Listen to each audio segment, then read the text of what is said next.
The Rebbe in the Sichot identifies a number of rules self-imposed by Rashi in his commentary to the Chumash. One of those rules is that when he includes midrashic sources into his Pshuta Shel Mikra text, he does not identify the author of that information, a rule that is quite self-evident from almost any commentary of Rashi that one studies.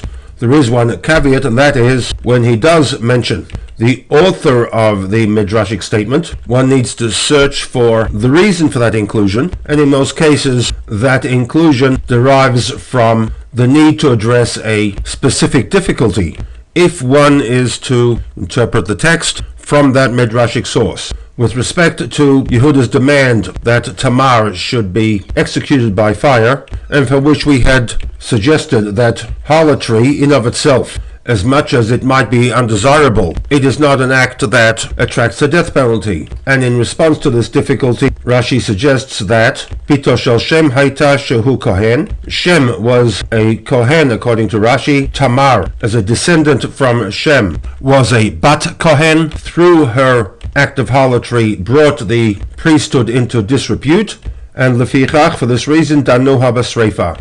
She was liable for the death penalty, not because of the harlotry, but because of the damage she had done to the priesthood through her act of harlotry. In providing his explanation, Rashi introduces his commentary with the words Amar Ephraim Miksha'a Mishum Rabbi Meir, that this explanation justifying Yehuda's demand for Tamar's execution was transmitted by Ephraim Miksha'a in the name of Rabbi Meir, which on the surface at least would fly in the face of Rashi's rule regarding the identification of the authorship of his commentary. As mentioned elsewhere, this graphical presentation of the Sichot differs from most others in this series in that it was primarily based upon the paraphrasing of the Sicha to be found in the Gutnik Chumash rather than from the actual Sicha text. And in the actual Sicha text, the Rebbe now proceeds to justify the need to include